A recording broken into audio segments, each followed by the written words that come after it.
हमारे मुख्यमंत्री श्री उमर अब्दुल्ला जी, उन्होंने कहा कि यहाँ पर बिल भी पास हुआ था और कास्ट, क्रीड और हमारे रिलीजन के बेसिस पर एडमिशन नहीं होनी चाहिए। मैं आपको बताना चाहूँगा कि यहाँ पर जब बिल पास हुआ था उस वक़्त एनसी सरकार में थी। एनसी ने बिल लाया और एनसी का जो मानसिकता है आप जानते हैं कि वो हमेशा कश्मीर को ऊपर रखती रही है और हमेशा जम्मू का हक दबाती रही है। और हिंदू मेजॉरिटी जम्मू प्रोविंस है, आप जानते हैं। तो श्राइन बोर्ड जो है उसमें सारा चढ़ावा हिंदुओं का आता है। तो उन्होंने बड़ी चालाकी से, बड़ी तरीके से वहाँ पर इस तरह का जो एक सेक्युलर है, जो एक वहाँ पर अमेंडमेंट डाली, एक बीच में क्लॉज डाल दिया। हम उस सेक्युलर शब्द के खिलाफ नहीं है, मगर जो पैसा सिर्फ श्राइन बोर्ड का, जो पैसा सिर्फ हिंदुओं का है, वहाँ पर आपने सबको देने की कोशिश की कि हर धर्म का यहाँ पर उत्थान हो। मगर आप बताइए कि 47 के बाद से लेके आज तक अगर हिंदुओं के हित में कोई कानून नहीं बनाया गया और एक श्राइन बोर्ड है उस पर भी आप इस तरह के कानून लेकर आ रहे हैं और अपनी जस्टिफिकेशन दे रहे हैं। उस वक्त 370 नहीं टूटा था। उस देखिए, मैं आपका ध्यान इस ओर लेना चाहूंगा कि मैंने कहा कि जिस तरह एनसी गवर्नमेंट ने अपना वहां पर इस तरह की गेम की, उसके बाद मैं ये पूछना भाजपा से भी चाहूंगा कि 2014 के बाद किसकी गवर्नमेंट थी? इनकी गवर्नमेंट थी। अब पिछले 5 सालों से एलजी किसका है? बीजेपी का है। ये भी तो वहां पर अमेंडमेंट कर सकते थे। आज जो मसला लोगों के समक्ष खड़ा हुआ है, अगर वहां पर माइनॉरिटी स्टेटस उस इंस्टीट्यूट को दे दिया जाता, अमेंडमेंट हो जाती, संशोधन हो जाता, तो आज यहां पर हिंदू मुस्लिम का जो फसाद कुछ लीडर्स खड़े करने की कोशिश कर रहे हैं, जिसको हम बचाने का प्रयास कर रहे हैं कि हिंदू मुसलमान का मसला ही नहीं है, वो भी नहीं होता। कहने का मतलब है, एनसी कश्मीर से वोट लेना चाहती है, भाजपा जम्मू से वोट लेना चाहती है। ये हिंदुओं को खुश कर रहे हैं, वो कश्मीर को। अगर ये खुश नहीं करना चाहते और सच में हमारे लिए कुछ करना चाहते, आज तक अमेंडमेंट हो जाती। चेयरमैन कौन है श्राइन बोर्ड का? हमारे एलजी मनोज सिन्हा है।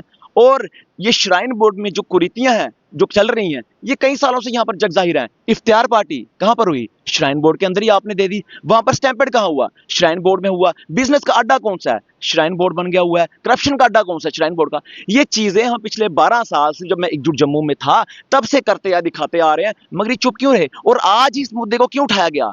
हमने तो उठाना ही था, और ये भी उठाया इसीलिए गया, ये जम्मू के लोग, धार्मिक संगठन, सोशल ऑर्गेनाइजेशन जब पूरे देश में इकट्ठी हुई और जिस साइड हवा चली उस साइड ही भाजपा चल पड़ी। तो हर कोई यहाँ पर राजनीति कर रहा है, मगर अगर असल में हिंदुओं के लिए कोई काम करना होता तो श्राइन बोर्ड में अमेंडमेंट हो जाती।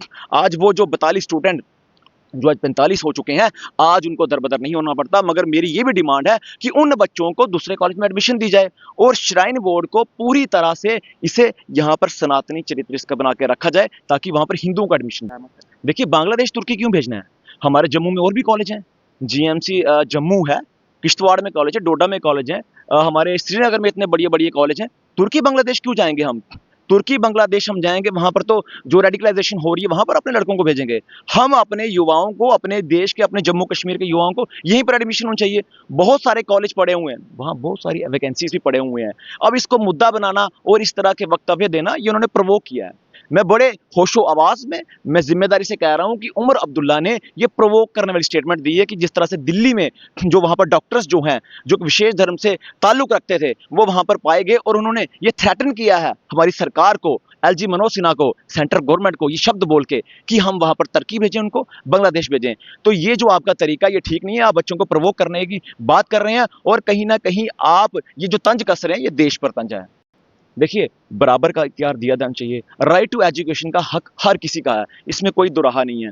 मगर अगर जो ग्रांट की आप बात कर रहे हैं, जो 2 ग्रांट्स का जिक्र मैंने सुना किसी से, उसमें बताइए आपकी जो 500-600 करोड़ रुपया हमारा श्राइन बोर्ड का जाता है, जो हम पर नहीं लगता, उसकी उसके बारे में क्या जस्टिफिकेशन देंगे?